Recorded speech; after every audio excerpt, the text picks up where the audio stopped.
જૂના બોરભાટા બેટ ગામ ખાતે છેલ્લા એક અઠવાડિયા કરતા વધુ સમયથી વીજળીનું ગંભીર સંકટ સર્જાયું છે। ગામમાં આવેલી જેબીની ડીપી બળી જવાના કારણે ખેતી માટે જરૂરી વીજ પુરવઠો સંપૂર્ણપણે બંધ થઈ ગયો છે, જેના કારણે ખેડૂતો ભારે મુશ્કેલીનો સામનો।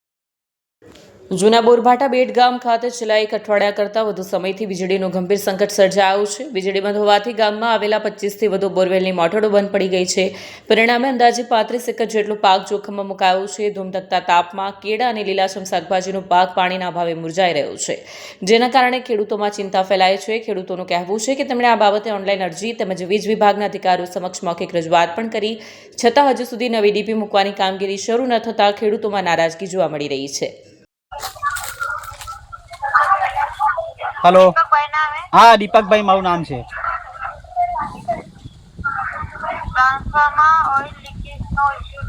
हाँ ए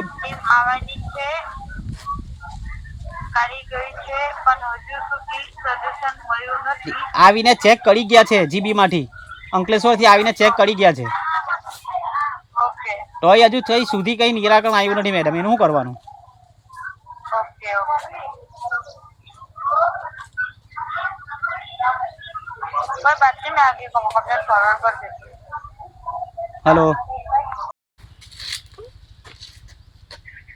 नमस्कार दीदी, सर आपका स्वागत है। क्या बात करी, क्या बात?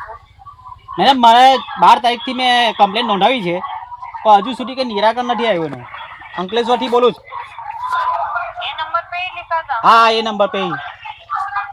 ओके चालू तो मैं चेक करती हूँ कंप्लेंट। हेलो मैडम, बात हो चुका है, फिर भी ऐसा है, चेक करके लेके गए हम। ખેડૂતોનું કહેવું છે કે આવી સ્થિતિને કારણે કેટલાક ખેડૂતો જીવન ટૂંકાવવાનો વિચાર પણ કરવા મજબૂર બને છે। ખેડૂતોએ રાજ્યના ઉર્જા મંત્રી તેમજ જેબીના અધિકારીઓને આ મુદ્દે તાત્કાલિક ધ્યાન આપવાની અપીલ કરી છે અને વહેલી તકે નવી ડીપી મૂકી ગામમાં વીજ પુરવઠો શરૂ કરવાની માંગ ઉઠાવી છે। મારું નામ પરેશભાઈ મગનભાઈ છે। હું જૂના બોરભાટા બેટમાં રહું છું।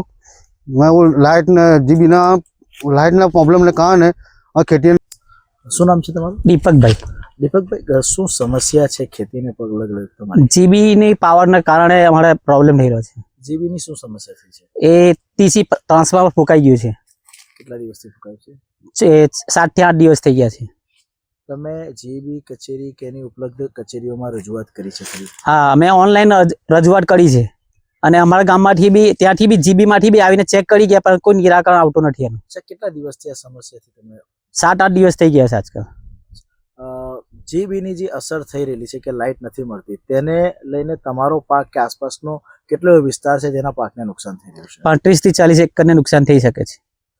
શું નુકસાની થઈ છે હાલ ખેતીમાં? કેર છે, બિયારણ આવેલું હોય છે, ધાણા મીઠી નાખેલું છે।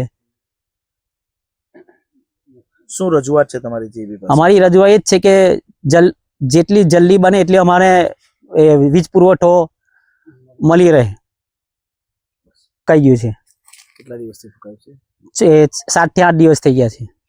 તમે જીબી કચેરી કે એની ઉપલબ્ધ કચેરીઓમાં રજૂઆત કરી છે ખરી? હા, અમે ઓનલાઈન રજૂઆત કરી છે અને અમારા ગામમાંથી બી ત્યાંથી બી જીબીમાંથી બી આવીને ચેક કરી ગયા, પણ કોઈ નિરાકરણ આવતું નથી એનું। કેટલા દિવસથી આ સમસ્યાથી તમે? 7-8 દિવસ થઈ ગયા છે આજકાલ। જીબીની જે અસર થઈ રહેલી છે કે લાઇટ નથી મળતી, તેને લઈને તમારો પાક કે આસપાસનો કેટલો વિસ્તાર છે જેના પાકને નુકસાન થઈ રહ્યું છે? 35 થી 40 એકરને નુકસાન થઈ શકે છે। શું નુકસાની થઈ છે હાલ ખેતીમાં? કેર છે, બિયારણ આવેલું હોય છે, ધાણા મીઠી નાખેલું છે।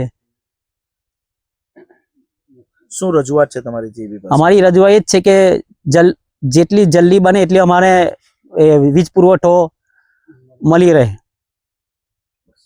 વિડીયો જર્નાલિસ્ટ ઇમ્તિયાઝ પઠાણ સાથે સત્યા ટીવી ન્યૂઝ અંકલેશ્વર।